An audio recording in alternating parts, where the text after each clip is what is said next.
Afan Choga. Aisingoye masalad boys. Kanechi. Gipe, kirikmata. Aisingoye masalad boys zangu. Ndoda kumboratidza simba rangu.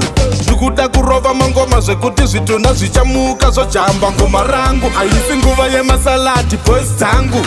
Ndoda kumboratidza simba rangu. Ndikuda kurova mangoma zvekuti zvitunda zvichamuka zvojamba ngoma rangu. Kune vakuya chisaiza mninja, vakauya gemu vakaritinja. Hambuburitse mangoma panoburitsa baba Burahama vapana muri nzinza. Usida kuziva bvunza genga rangu repa purudenza kuza timbe msave atambe gurudenza ari makomenzi igozha hatitola rite nonsensi batidza kamera timbokepcha mamomensi. Haisi nguva yemasalad boys dzangu. Ndoda kumboratidza simba rangu. Ndikuda kurova mangoma zvekuti zvitunda zvichamuka zvojamba ngoma rangu. Haisi nguva yemasalad boys dzangu. Ndoda kumboratidza simba rangu. Ndikuda kurova mangoma zvekuti zvitunda zvichamuka zvojamba ngoma rangu. Imbori dzaikabhero kuti ngende ari kupisa munyika hulengende. Junior Sipragamade dido vakavharisa masaladi anga ati bherengende. Jabula wakabata zengwete, umburuka wakapfeka hembe mburetete. Itakungeriya kanire mabhashebete, chibilika tanza ratukete. Haisi nguva yemasalad boys dzangu.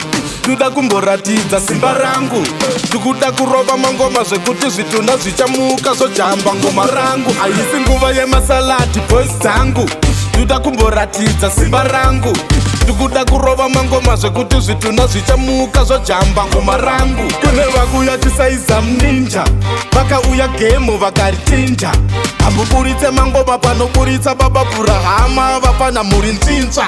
Usida kuziva bvunza genga rangu repa purudenza kuza timbe msave atambe gurudenza ari makomenzi igozha hatitola rite nonsensi batidza kamera timbokepcha mamomensi. Haisi nguva yemasalad boys dzangu.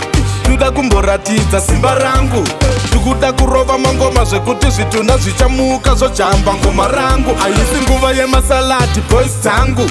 Ndoda kumboratidza simba rangu. Ndikuda kurova mangoma zvekuti zvitunda zvichamuka zvojamba ngoma rangu.